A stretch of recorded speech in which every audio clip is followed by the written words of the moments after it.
Lundi 24 juillet 2023, mesdames et messieurs, bonsoir. Merci de votre fidélité à Planète Terre à Terre TV. Vous le savez, ici, l'information est 100% environnementale.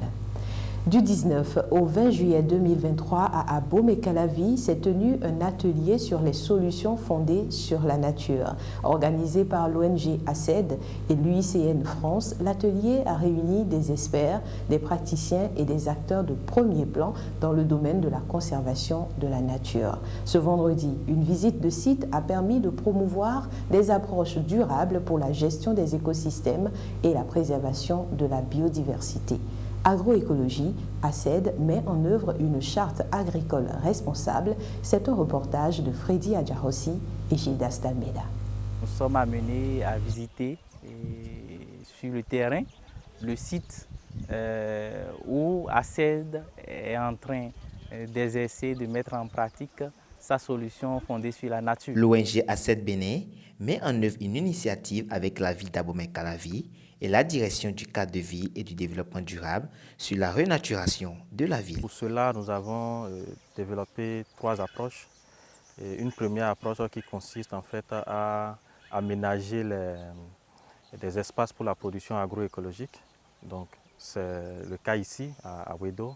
Mais en dehors de ça, nous avons aussi 2 autres approches. Une approche pour développer des espaces verts non productifs, récréatifs, ça c'est à Kota. Et puis une 3e approche qui consiste au fait à appuyer la commune pour développer un outil d'aide à la prise de décision en ce qui concerne l'arborisation en ville. Dans ce cadre, une 50aine de jeunes environ sont installés et produits selon une charte agroécologique précise. Donc, nous avons eu à constater que réellement c'est du biologique qui est produit sur ce site et qui est étendu sur 1,5 hectare et où on a des jeunes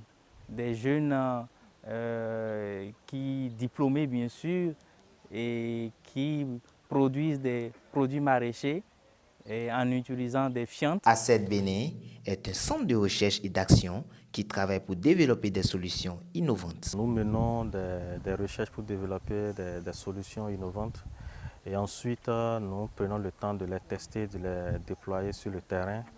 Et enfin, nous engageons des discussions avec les décideurs politiques pour voir dans quelle mesure ils pourraient aider à mettre à échelle les différentes innovations développées.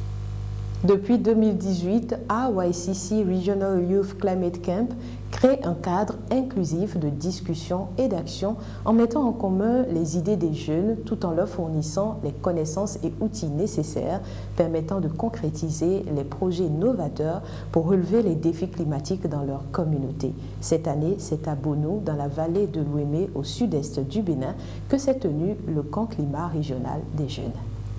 En 48 heures, est déjà à moitié accompli. Pourquoi? Parce que le cadre est là, le lien entre les pays et les jeunes africains est déjà créé. Le camp régional des jeunes est une initiative mise en place pour réfléchir sur les questions d'innovation et d'adaptation pour faire face aux effets des changements climatiques. Je crois que c'est quelque chose de bien, mais bien au-delà, c'est que pour la génération d'aujourd'hui, il faut pouvoir partir sur tout ce qu'on aura à apprendre ici pour créer des vocations, pour que les activistes de demain, les hauts cadres de demain puissent trouver l'essence même de leur engagement dans des creusets comme celui-ci. Dans les échanges du premier panel d'ouverture, la question de la mobilité a été beaucoup plus abordée. C'est un volet qui permet à tout le monde de renforcer leur capacité d'adaptation. Comment les jeunes peuvent profiter des changements climatiques au lieu de prendre ça comme une fatalité, comment nous, jeunes, nous pouvons profiter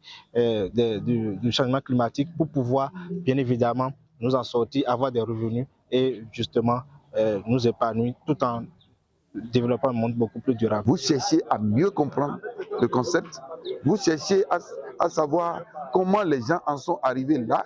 Si les résultats sont positifs, c'est que vous voyez dans votre contexte comment vous pouvez les adapter. Dans le rang des participants, les objectifs sont en train d'être atteints grâce à la qualité des échanges et des personnes présentes. Les amoureux du climat et des questions liées à l'environnement sont là ils débattent sur des sujets qui peuvent vraiment réduire l'effet du changement climatique, réduire l'effet du réchauffement climatique en Afrique.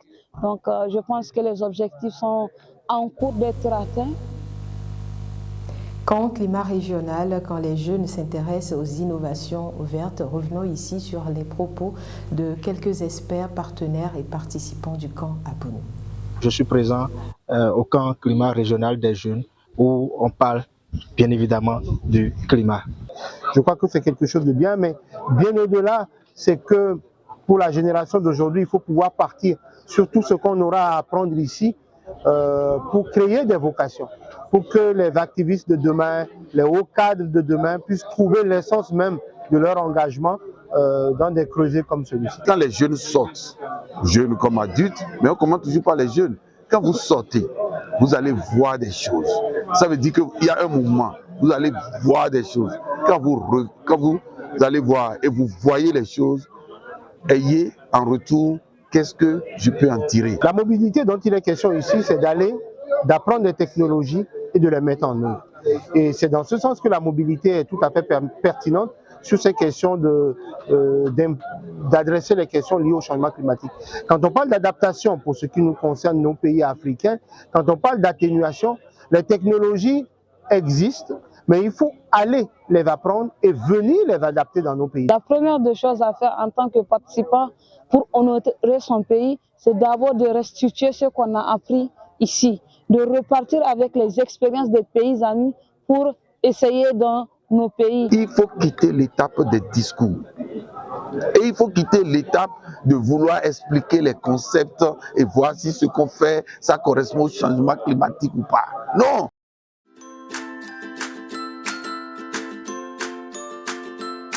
« 100% Terre vous fait découvrir les merveilles de la nature pour le bien-être de la peau et des cheveux. 100% Terre, c'est des beurres végétaux, des huiles végétales, des graines et des poudres. Passez votre commande en un clic. «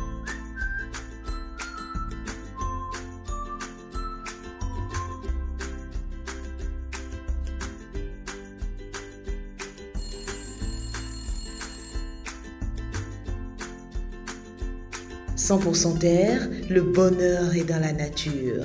100% Terre, un produit de Terre à Terre Bénin. » Il a certainement fait la joie de plusieurs couples ou de partenaires occasionnels ce week-end. Le préservatif, on en parle pour évoquer son impact sur l'environnement.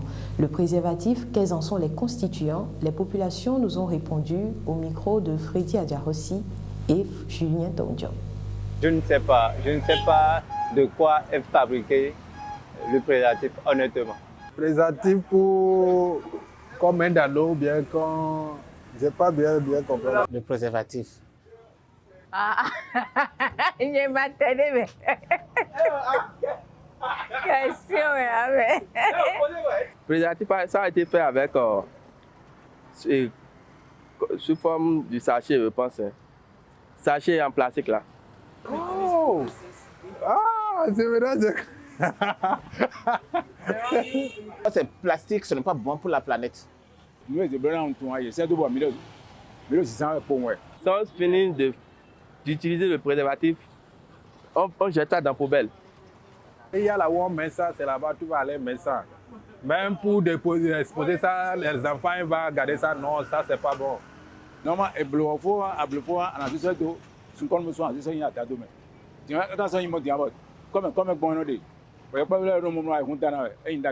on voit ça un peu partout, dans la rue, au bord des voies, usé déjà. Hein? Ils ont déjà utilisé ça, on trouve ça un peu partout, c'est pas bien. Cet état de choses, selon moi, participe à la dégradation de l'environnement. Ce n'est pas bien qu'on retrouve préservatifs dans tout coin, partout. Ça ne peut pas disparaître. Même si vous enfouillez ça sous la terre, ça va demeurer plat, ça va rester là. 12 milliards de préservatifs masculins sont utilisés annuellement dans le monde, soit plus de 380 préservatifs chaque seconde. Après utilisation, quels sont les bons gestes à adopter en voulant se débarrasser de ce contraceptif? Ce reportage vous édifiera. Le préservatif un outil qu'utilisent les hommes pour se protéger lors des rapports sexuels. Je pense que le préservatif est fait de latex, de conservateur, d'agents vulgarisateurs et de stabilisateurs, c'est ça. Bonjour monsieur, je veux acheter un préservatif féminin. Étant un moyen de contraception, il renferme en lui plusieurs constituants qui font de lui un outil non biodégradable. L'impact, c'est comme tout sachet que nous jetons dans l'environnement. Lorsque vous avez des objets non biodégradables, vous savez qu'il ne faut pas les jeter directement à l'environnement parce que quand vous jetez ces objets-là dans l'environnement directement, vous asphyxiez les sols, vous empêchez les espèces végétales de pousser, vous créez un dommage à votre environnement. Donc tout produit non biodégradable doit être géré d'une façon convenable.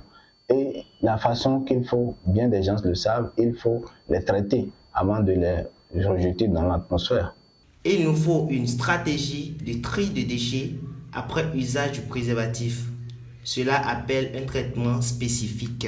On retrouve quelquefois des préservatifs déjà utilisés sur des tas d'ordures dans la rue et des enfants prennent même pour s'amuser avec comme des ballons de baudruche.